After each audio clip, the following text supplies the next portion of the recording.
Como agora estamos, então, prontos, vamos pedir a permissão ao nosso mestre para fazer a prece de abertura dos nossos trabalhos desta noite.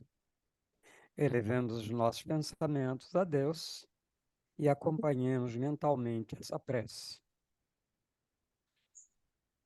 Ó eterno e supremo Criador de todas as coisas existentes no reino universal, cujo poder suplanta todos os poderes, cuja força é a coluna que sustenta o grande e poderoso templo das leis. Neste momento nos reunimos em teu nome, a fim de evocar a tua presença entre nós e também te pedir que nos concedas o direito de nossas mentes serem tocadas e iluminadas pelos raios resplandecentes e supremos de tua eterna e absoluta sabedoria. Imploramos isso, Senhor, porque desconhecemos ainda o poder existente em nós. E porque o desconhecemos, é que nos sentimos sem a autoridade precisa para solucionar os graves problemas que nos afligem e nos deixam impotentes no vasto campo universal. Vem até nós, Senhor, e derrama sobre nós o bálsamo suavizante e curativo de todas as enfermidades, tanto do corpo como da alma. Ensina-nos, Senhor, a libertarmos-nos de todas as mazelas que nos infelicitam no vasto campo material. Toca as nossas frontes, a fim de que possamos melhor compreender as tuas leis e por elas nos regermos. Ilumina as nossas inteligências, as nossas consciências e as nossas razões, para que possamos caminhar sem tropeços nem quedas no caminho que leva à tua eterna e absoluta majestade. Ensina-nos a conhecer as leis, Senhor, para que possamos equilibrar-nos na grande concha da tua justiça eterna e absoluta. Tira de nossos pensamentos, dos nossos corações, com teu absoluto poder, todos os sentimentos de ódio, de orgulho, de vaidade, de inveja, de egoísmo e de vingança, e enche-nos, o Senhor, de toda a bondade, justiça e amor. Ó Supremo Criador Universal, vem até nós neste momento em que estamos reunidos em teu santo nome e conduzi-nos, Senhor, pelo verdadeiro caminho do bem, para que futuramente as nossas almas, buriladas pelas leis, escoimadas pelos direitos morais, possam atingir, através da longa jornada das encarnações, ao teu reino de paz, de harmonia, de amor, de verdade e de justiça.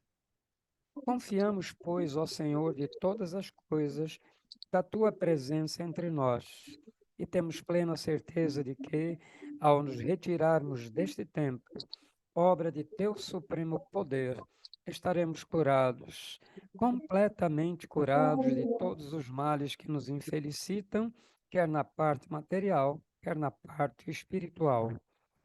E como confiamos na tua presença entre nós, Senhor, a ti agradecemos com os corações limpos e os pensamentos puros a graça que nos concedestes. Pedimos, pois, mais uma vez a ti, ó Senhor, que nos conduzas ao teu soberano reino de sabedoria, de força e de amor, onde impera a sublime e eterna perfeição. Que assim seja. Que assim, em nome do grande arquiteto do universo, Deus Todo-Poderoso, estão abertos os trabalhos da loja exotérica CBDista, o Trevo Sagrado, subordinado ao culto secreto da Ordem Maçônica do Grande Círculo Branco. Invocamos neste momento a presença de nossos mentores espirituais, da diretoria espiritual e astral desta loja, bem como os guias, protetores e trabalhadores de todos os presentes, para que deem cobertura aos nossos trabalhos. E assim eles estão também na parte material abertos. Agora para Guilherme, para que ele faça então o seu trabalho. Guilherme, abre seu áudio. Tem de abrir seu áudio, Guilherme. Já abri. Cá. Ok. Bom, então primeiro eu vou ler a mensagem, depois fazer os comentários. Mensagem número 33, de 8/3 de 1948. É 23, viu? 23. Ah, você falou 33. Oh, desculpa. Mensagem 23, de 8/3 de 1948.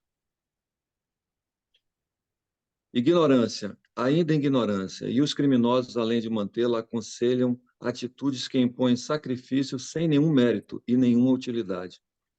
Qual o valor do sacrifício quando não é acompanhado das obras que produzem os benefícios?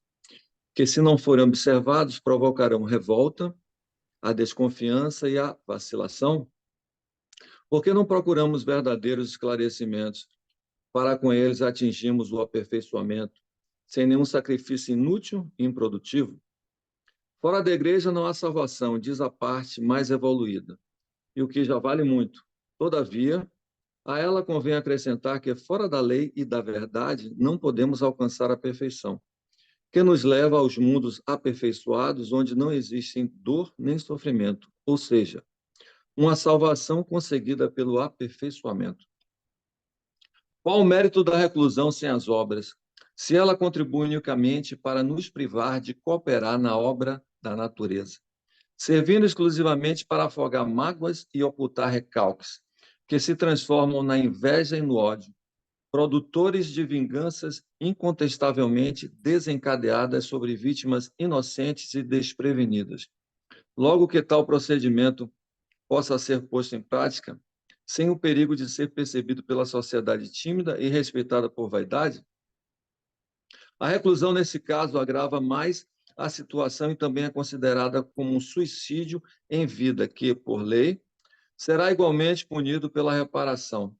O ser humano vem ao mundo para cooperar na obra da natureza, enfrentar as desventuras com resignação, trabalhando assim em seu próprio benefício e para ajudar os seus semelhantes. Fugir a essa sentença é contrariar a lei, é mergulhar no estacionamento. O mérito perante o Criador está na conformação com as decepções da vida, e não pela revolta, porque a primeira gera a tolerância e a benevolência, ao passo que a segunda produz o ódio e a inveja, que dão origem às mais sérias e graves complicações. Marchemos em busca da verdade, utilizando para isso a nossa própria razão, a fim de podermos fugir daqueles que, por vaidosos interesses egoísticas conveniências, vivem a ocultá-la. Pela observação seremos despertados e pela meditação nos tornaremos receptivos ao verdadeiro ensinamento renovador. A vida é longa e imortal. A existência terrena é curta e penosa, porém, tem uma finalidade digna que deve ser compreendida e aproveitada. Dentro dela existe tempo para tudo. E se nos curtos instantes de lazer entre as distrações e o trabalho, não desprezarmos as oportunidades para sinceras investigações, encontraremos a luz que nos leva ao porvir.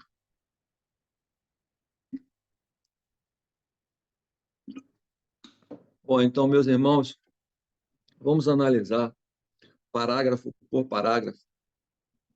Tá? Vou colocar o meu entendimento. Então, nosso irmão Pedra Roxa começa falando da ignorância. Bom, a ignorância realmente é o grande mal da humanidade. Ignorância no sentido de desconhecer ou ignorar as leis. Tá? Ignorando as leis, vejam como a humanidade vive hoje, em total desespero, sem compreender as dores pelas quais passam. Percebemos que hoje em dia, no ano de 2023, ainda existem nações querendo subjugar outras.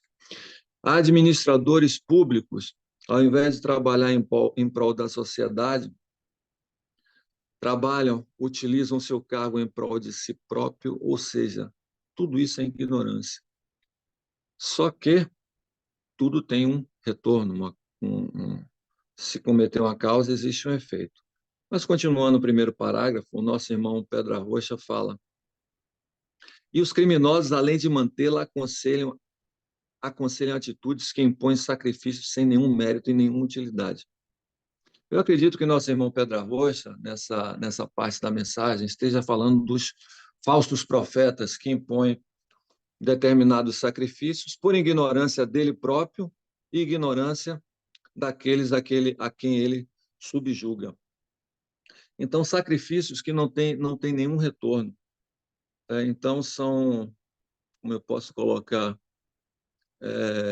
são sacrifícios que aquele que procura os falsos profetas, procurando uma graça de alguma enfermidade ou dificuldade que existe na sua vida, quando percebem que esse retorno não vem porque falta nesse pedido ou nesse sacrifício o mérito.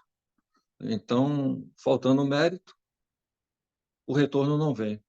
E quando o retorno não vem, gera uma revolta, um descrédito. Continuando, eu faço uma reflexão aqui entre a fé religiosa, que é a fé cega, e a fé verdadeira. A fé verdadeira, nós entendemos, por exemplo, fé é a certeza de algo. Tá? E a definição da fé verdadeira é a recompensa do saber. Então, analisando essa frase, recompensa do saber. Saber o quê e ser recompensado de que forma? Bom, eu entendo que saber que as leis universais, naturais, são a única verdade verdadeira, redundantemente falando, que existe no universo. Por quê? Porque ela vale tanto para o planeta Terra quanto para qualquer outra parte do universo, em qualquer época. Se eu entendo as leis, estudo, compreendo, entendo como verdade, aplico na minha própria vida, a partir daí vem a recompensa. E a recompensa vem de que forma? Bom, se a gente for estudar a lei da causa e efeito, vamos entender que em um ato praticado, ou positivo ou negativo, vem uma contrapartida igualmente positiva ou negativa. Só que a lei da causa e efeito, é o meu entendimento, ela não é olho por olho, dente por dente. As leis, elas se interligam. Lei da causa e efeito, lei do trabalho, lei do merecimento, lei do livre-arbítrio, enfim. Então, se hoje eu estou, lei do trabalho, trabalhando para ser um ser humano melhor, olhando para dentro de mim, identificando os sentimentos negativos que ainda habitam no meu ser, não só negativo, eu sou sombra e sou luz também. Mas vamos falar das sombras. Então, se eu identifico as sombras e começo a trabalhar para transmutá-las, logicamente eu estou inserido na lei do trabalho. E se eu estou trabalhando para ser um ser melhor, e aí vem a recompensa. A recompensa em cima da lei da causa e efeito, que não é olho por olho, dente por dente. Então, a recompensa vem na forma de amenizar os meus débitos passados. Não vai poder zerar, por mais que eu me imole para ser um ser humano melhor nessa encarnação, não poderia zerar porque existe também uma lei chamada lei da justiça. Então, não seria justo eu cometer um determinado ato contra alguém ou contra mim mesmo e não passar, minimamente que seja, por um retorno, para que esse minimamente que seja, essa colheita, fique gravado no mental da minha alma, para que esse registro permaneça e eu não venha cometer novamente uma mesma causa. Então, a recompensa do saber é isso, meus irmãos. Eu sou recompensado por identificar as leis como a única verdade e aplicar as leis na nossa própria vida. E fazendo um paralelo com a fé religiosa, então, a fé religiosa é a fé das promessas. É aquela fé que a gente. Aquela promessa, por exemplo,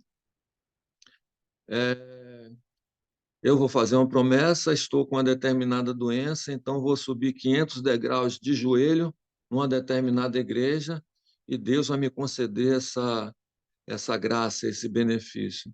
É lógico que essa fé é uma fé cega, uma fé religiosa, ela não está calçada na meritocracia, porque nosso Pai, de maneira nenhuma, ele quer que nós esfolemos os nossos joelhos.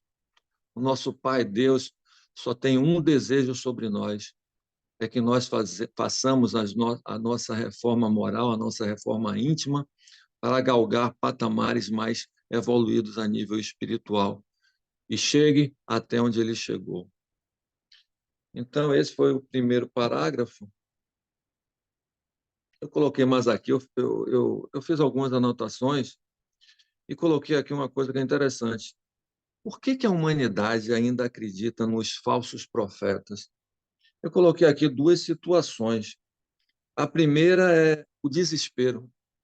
A humanidade hoje ela vive desesperada, sem compreender tudo que acontece no mundo, sem compreender as suas próprias dores, os conflitos que existem dentro da sua própria casa, sem compreender as suas dificuldades, sem compreender o que eu falei há pouco, de nações invadindo outras, administradores públicos trabalhando em prol de si próprio. Enfim, é tanta coisa que a humanidade não entende, que anda em total desespero. O suicídio hoje no planeta é alarmante. Algo em torno de 1 milhão de pessoas por ano se suicidam. Então, é uma coisa terrível. A depressão também, que hoje é a doença do século. Tudo isso advém pelo não conhecer as leis espirituais. Então, o desespero é o que leva as pessoas a se aproximar ou procurar esses falsos profetas, que seriam o quê? Um intermediário entre nós e Deus. Só que nós não precisamos de intermediário nenhum, né? Deus, cada um tem seu espírito, que é um Deus em miniatura. Então, não é necessário intermediário.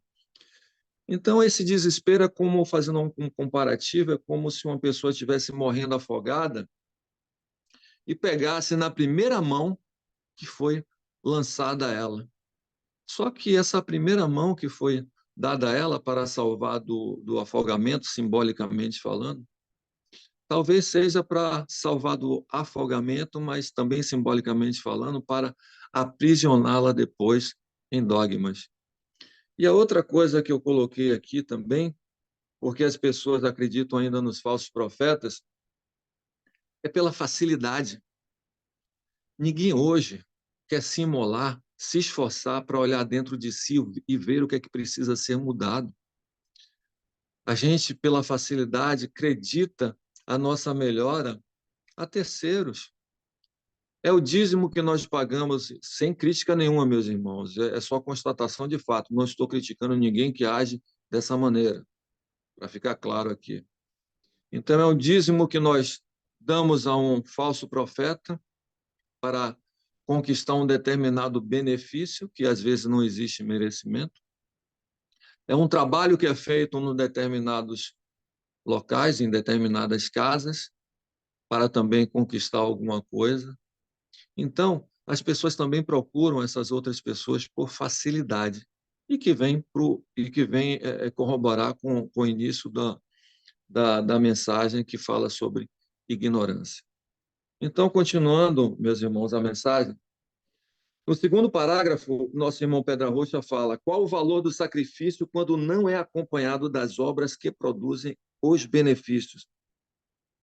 Que, se não forem observados, provocarão revolta, a desconfiança e a vacilação. Por quê? Não procuramos os verdadeiros esclarecimentos para, com ele, atingirmos o aperfeiçoamento sem nenhum sacrifício inútil e improdutivo. Logicamente, isso é a mais pura verdade. A revolta vem em virtude daquilo que não é conquistado, porque faltou o merecimento. Então, isso gera revolta, vacilação e descrédito com os falsos profetas. Deixa eu ver se eu acho que eu anotei mais alguma coisa aqui.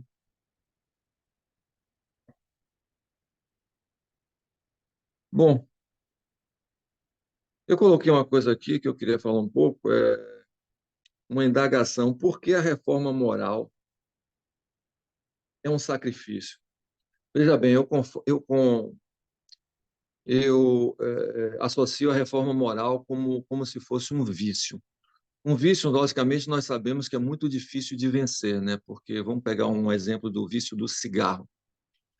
Nós viciamos nos nossos seres elementares, aqueles ficam dependentes daquela energia do fumo, E, num determinado ponto, a gente percebe que o fumo está nos causando mal, poderá abreviar a nossa vida, queremos deixar de fumar, mas se torna difícil porque os seres elementares estão acostumados com aquela nicotina, né, com o fumo. Então, sempre é recomendado, nesses casos, fazer o quê? O desmame para que não gere um desequilíbrio interno, né, nos nossos seres elementares. E eu associo o vício material com o vício de sentimentos. A gente pode colocar diversos sentimentos aí: ciúme, orgulho, vaidade, preconceito, inveja, desonestidade, enfim. Então é difícil, meus irmãos, vencer esse vício porque nós viemos cultivando e alimentando esses vícios por milênios, por muitas encarnações. Então, como a gente pode se desvencilhar de sentimentos que ainda estão muito enraigados no nosso ser? Então, para desvencilhar desses sentimentos, também é necessário fazer o desmame. Só que é difícil fazer esse desmame, não é fácil. No outro dia, eu estava dando uma palestra lá no Trevo Sagrado e dei um exemplo de mim mesmo. Eu coloquei, já consegui vencer algumas coisas, mas hoje eu coloquei, eu vou trabalhar em mim a maledicência. E comecei a focar nisso mesmo, né? A maledicência. Vou vencer a maledicência, que é o esporte favorito de todo mundo, né? Que é falar mal dos outros, ou de alguma coisa, ou de alguém, enfim. E aí eu estava com meu irmão num shopping da cidade. Eu não tenho vergonha nenhuma de falar isso, meus irmãos, porque situações que acontecem comigo pode acontecer com cada um de vocês, com todo mundo, tá? Então, eu falo o meu exemplo no sentido de mostrar que não tenho vergonha nenhuma, tá certo? E o meu exemplo serve também para ajudar pessoas que passam pela mesma situação. Então, continuando, estava com meu irmão no shopping e aí passou uma mulher com cabelo azul, pintado de azul. E aí eu toquei no meu irmão, falei, Marcos, olha para aquilo. Só que na mesma hora que eu falei, já me veio esse, essa, essa, essa reforma íntima que eu estou aplicando em mim, essa autorreforma, de trabalhar a maledicência. Só que naquele momento, não tinha mais como as palavras voltarem para dentro da minha boca. E eu fiquei revoltado e chateado comigo mesmo. E saí dali chateado. Mas depois, quando eu cheguei em casa, eu falei, poxa, não vou ficar chateado comigo não e nem vou me culpar. Por quê? Algum tempo atrás, eu era maledicente e não estava nem aí, nem um pouco preocupado com minha maledicência.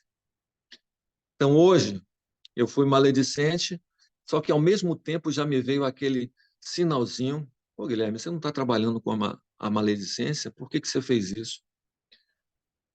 Amanhã, provavelmente, eu ainda vou pensar na maledicência, mas não vou falar. Até que um dia isso se torne natural e eu, além de não falar, nem vou pensar. Então, o que é que eu quero dizer? Que é difícil realmente a gente vencer esse desafio interno de querer ser uma pessoa melhor, se transformar em uma pessoa melhor.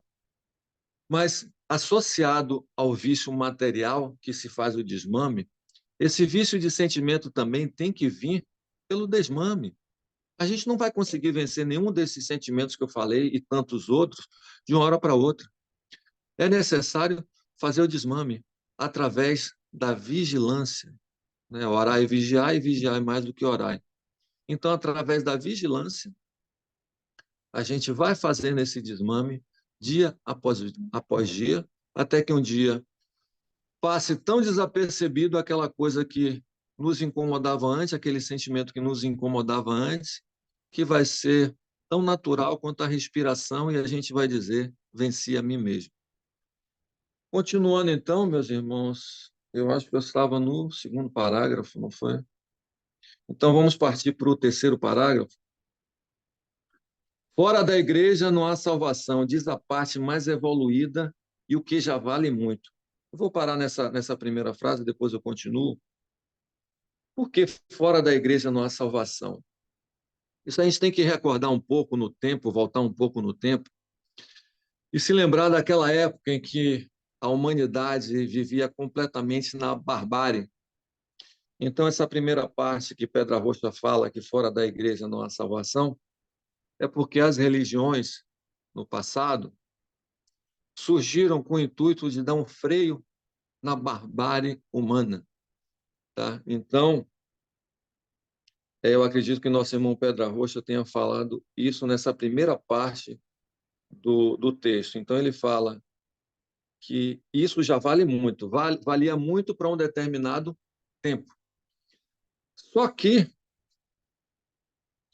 a igreja, ao invés de convencer e instruir as pessoas pelas leis naturais, ela procurava frear essa barbárie através do medo, falando sobre céu e inferno, atemorizando aqueles que continuavam na barbárie, que se continuar vai para o inferno. E, logicamente, nós sabemos que inferno e céu não existe, tudo são faixas vibratórias, né? Então, continuando aqui. Todavia, ela convém acrescentar que, fora da lei da verdade, não podemos alcançar a perfeição, que nos leva a mundos aperfeiçoados, onde não existe dor nem sofrimento, ou seja, uma salvação conseguida pelo aperfeiçoamento. Bom, então isso é lógico, meus irmãos, a partir do momento que nós vamos nos aperfeiçoar, parar de falar sobre o cabelo azul de uma pessoa que passa na nossa frente, tá? Vamos nos autocorrigindo, logicamente, se a gente age dessa maneira, nós vamos agir dentro das leis, ou seja, vamos trilhar exatamente as leis e o que nosso Pai quer de nós. Se nós vamos progredindo moralmente a cada encarnação, é lógico que na próxima encarnação também vamos melhorando também a nível material, porque os nossos karmas vão sendo reduzidos, amenizados pela lei do trabalho e não vamos contraindo novos processos kármicos. Continuando, qual o mérito da reclusão sem as obras, se ela contribui unicamente para nos privar de cooperar na obra da natureza, servindo exclusivamente para afogar mágoas e ocultar recalques, que se transformam na inveja e no ódio, produtores de vinganças incontestavelmente desencadeadas sobre vítimas inocentes e desprevenidas, logo que tal procedimento passa a ser posto em prática, sem o perigo, sem o perigo de ser percebido pela sociedade tímida e respeitada pela vaidade. Então, qual o mérito da reclusão, meus irmãos, sem as obras? É necessário para todos nós a interação com as pessoas. Vivemos em sociedade. Se nós não interagirmos com as pessoas e, por exemplo, nos isolarmos numa caverna, dentro de uma caverna, qual é o sentimento que vai brotar na gente? É necessário, então, assim, dentro de uma caverna, que sentimentos vão brotar na gente? Como eu vou me identificar como ser imperfeito ainda se eu não interajo com ninguém? Ou seja, se não vem ninguém pisar no meu calo, tá? Então, é necessário esse convívio com a sociedade para que as pessoas também pisem nos meus calos, mas também que a gente possa aprender com o exemplo de outras. Então, quando existe essa interação e pessoas pisam no nosso calo, simbolicamente falando, nós vamos colocar para fora sentimentos que, porventura, estão escamoteados, escondidos no nosso, debaixo do tapete da nossa mente. Então, se aquele sentimento está escondido, como é que eu vou trabalhar o sentimento? Então, essa interação com a sociedade, com as pessoas, é de fundamental importância, não só para a gente colocar para fora sentimentos que a gente não identifica, que ainda precisam ser melhorados, como também aprender com o exemplo positivo das outras pessoas, ficando dentro de uma caverna, mente vazia, cabeça do capeta, né? Então, como nosso irmão Pedra Roxa falou aqui, então vamos pensar coisas negativas orgulho, vaidade, ódio, enfim. E quando a gente sai desse enclausuramento, logicamente a gente vai colocar todos esses sentimentos para fora. Então, de que valia veio? Só veio fazer com que aumentasse esses sentimentos negativos que ainda residem em nós. A reclusão, nesse caso, agrava mais a situação e também é considerado um suicídio em vida, que, por lei, será igualmente punido pela reparação.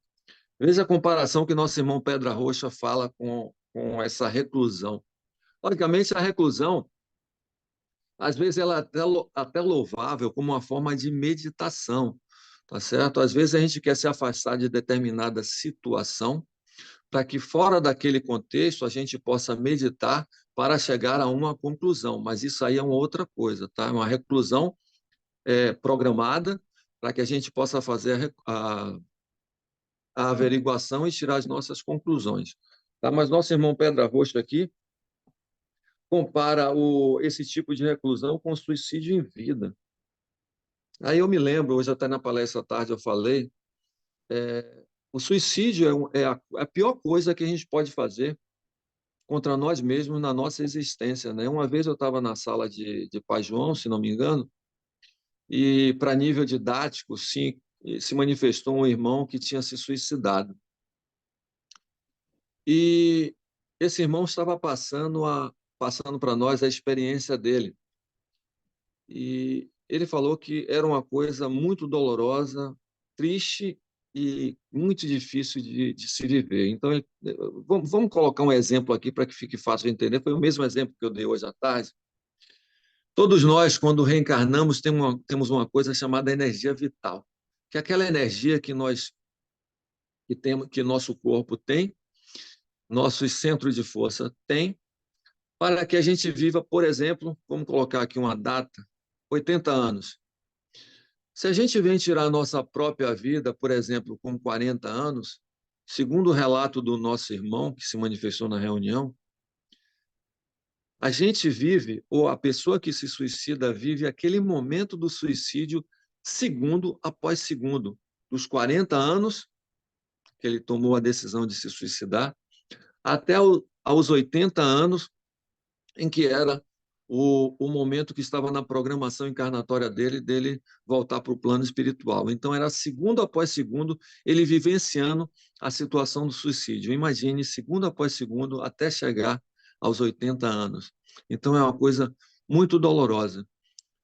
Concomitante a isso, também tem as consequências materiais na próxima encarnação de um suicídio. Por exemplo, aquele que tira a sua própria vida com uma bala na sua cabeça, provavelmente, na encarnação seguinte pode vir com uma debilidade mental ou desenvolver um câncer no cérebro. Lógico, não como forma punitiva, mas como forma reeducativa, para que fique gravado na mente da pessoa os efeitos que vêm de uma causa praticada, que essa é a pior causa que, como eu falei no início, podemos fazer com nós próprios. Então, nosso irmão Pedra Roxa compara o enclausulamento como um suicídio, né? Porque a gente se anula, é como se a gente perdesse a própria encarnação. Continuando, o ser humano vem ao mundo para cooperar na obra da natureza, enfrentar desventuras com resignação, trabalhando assim em seu próprio benefício e para ajudar seus semelhantes. Fugir a essa sentença é contrariar a lei, é mergulhar no estacionamento. Então, viemos, meus irmãos, para cooperar com a obra da natureza. Lógico, estamos aqui para aprender. Cooperamos com a obra da natureza, depois do aprendizado, repassarmos o que nós aprendemos, porque a obrigação do professor, depois que ele aprende, é passar o ensinamento para outras pessoas que ainda não o têm. Enfrentar desventuras com resignação. Então, o que vem a ser resignação? É a conformação daquela dor que se abate sobre mim, ou se abate sobre nós naquele momento. Não, resignação é a gente compreender o momento que nós vivemos, a dor pela qual nós passamos, mas isso não quer dizer que a gente venha cruzar os braços e esperar que a dor passe para a gente começar a viver. Nada disso. Então, Como eu falei no início, tem a lei do trabalho. Se trabalhamos para ser uma pessoa melhor, então vamos obter um benefício. Então a gente resigna, se conforma com uma determinada situação, mas continua trabalhando para ser uma pessoa melhor. Porque se o retorno não vem na encarnação atual, se o benefício não vem na encarnação atual, através do nosso esforço, do esforço empregado de sermos pessoas melhores, esse esforço não foi lançado em vão. Se o benefício não veio hoje, com certeza amanhã ele chegará na encarnação seguinte. Então, trabalhando assim, seu próprio benefício para ajudar os seus semelhantes. É o que eu falei antes.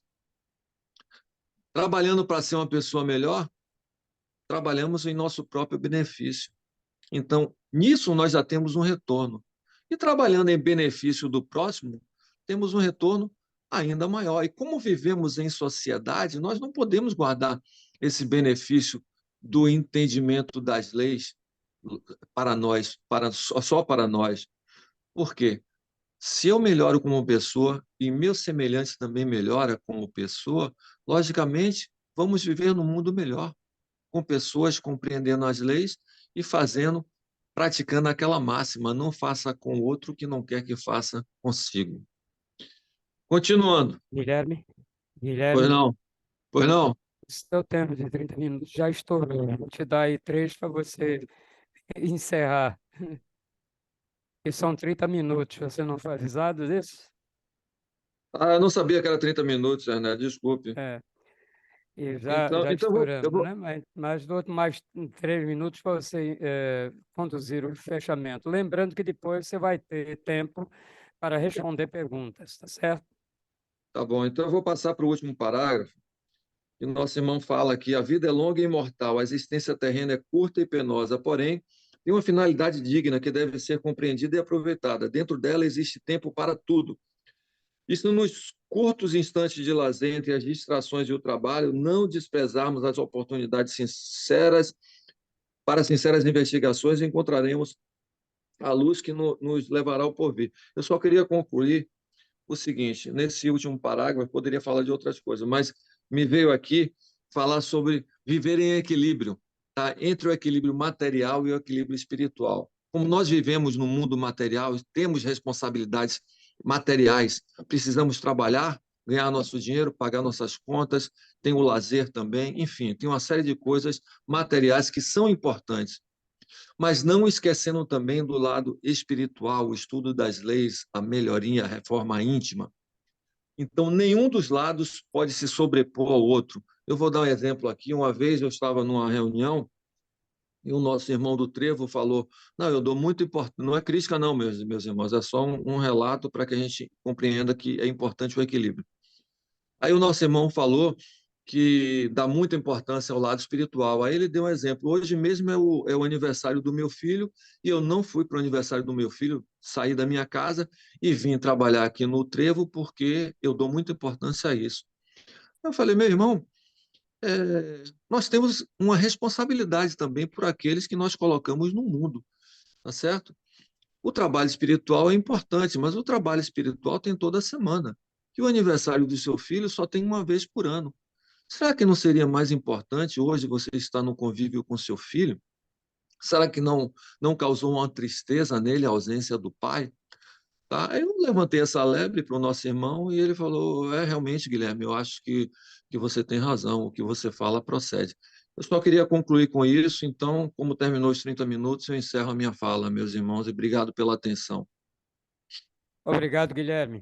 É, eu pensei que Trifão tinha te passado esse tempo, né? Para que você pudesse processar mais rapidamente cada parágrafo, né? Tá. Mas, como eu disse, depois, daqui a pouco nós abrimos a palavra e aí você pode também aproveitar para acrescentar algo que você não pôde fazer neste momento. Tá Meus joia, ok. irmãos, eu vou agora encerrar essa parte do trabalho para liberar a espiritualidade para outras tarefas, mas nós continuaremos aqui para o trabalho posterior. Então, peço a todos que agora elevem os seus pensamentos novamente ao Criador, a quem vamos dizer assim: Nós te agradecemos, ó Senhor, Criador e dominador de todas as coisas, por ter desatendido ao nosso chamado e derramado sobre nós o teu bálsamo suavizante e curativo de todas as enfermidades. Enchestes o nosso ser de teu santo poder e de tua eterna sabedoria. Conservai-a em nós, Senhor, e sempre nos passais dignos dela, até o dia de nossa eterna perfeição. Que assim seja. E assim, em E nome assim do seja. grande arquiteto do universo, Deus Todo-Poderoso, está encerrada a sessão virtual da loja exotérica sebedista, o Trevo Sagrado, subordinado ao culto secreto da Ordem Maçônica do Grande Círculo Branco, agradecendo aos nossos mentores espirituais, a diretoria espiritual e astral desta loja, e a nossos guias e protetores a assistência que nos concederam. Pedimos aos nossos guias e protetores que continuem a nos dar assistência até a próxima reunião, se assim Deus nos permitir.